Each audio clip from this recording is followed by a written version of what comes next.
दोस्तों, कैसे हैं आप सब। तो आज हम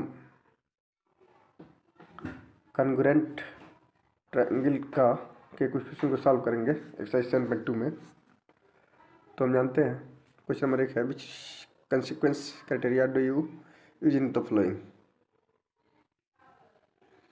और A C equal to D F है, A B equal to D E है और C B C equal to E F है।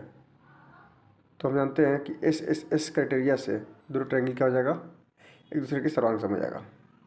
क्वेश्चन नंबर बी में है कि जेड एक्स अगर आर पी के बराबर है, आर पी क्यू अगर जेड वाई के बराबर है और एंगल पी क्यू आर बराबर है एंगल एक्स वाई जेड के, तो हम जानते हैं theorem S A S criteria के हिसाब से दो साइड और उनके बीच का एंगल, एक त्रिभुज के दो साइड्स और दो साइड्स एक त्रिभुज के दोनों साइड दूसरे त्रिभुज के करस्पॉन्डिंग दोनों साइड प्लस इंक्लूडेड एंगल और बराबर हो दोनों त्रिभुज के, तो ये दोनों त्रिभुज इस थ्योरम से सर्वांग सम होंगे।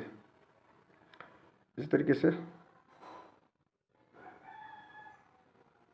क्वेश्चन नंबर सी देखें तो थ्री एंगल है, थ्री एंगल एक त्रिभुज के तीनों एंगल दूसरे त्रिभुज के तीनों करस्पॉन्डिंग एंगल के बराबर है, तभी दोनों त्रिभुज सर्वांग सम होगा ना।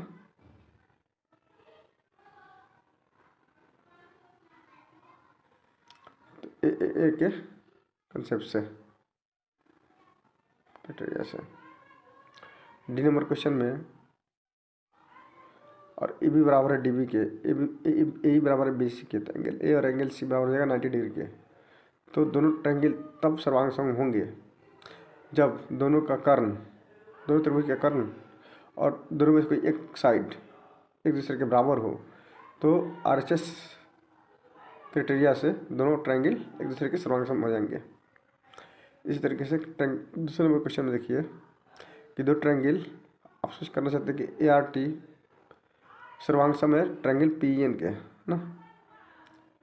तो अगर हम इस क्राइटेरिया को यूज करेंगे तो ए आर किसके बराबर होना चाहिए, तो ए आर होना चाहिए पी ई के बराबर, आर टी किसके बराबर होना चाहिए, आर टी बराबर चाहिए ई एन के बराबर, और ए टी किसके बराबर होना चाहिए, ए टी बराबर होना चाहिए पी एन के बराबर। तो ये दोनों त्रिभुज सर्वांग सम हो जाएंगे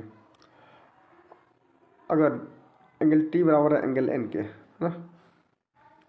and you want to use as criterions need to have, तो आर टी क्या होना चाहिए, आर टी ई एन के बराबर होना चाहिए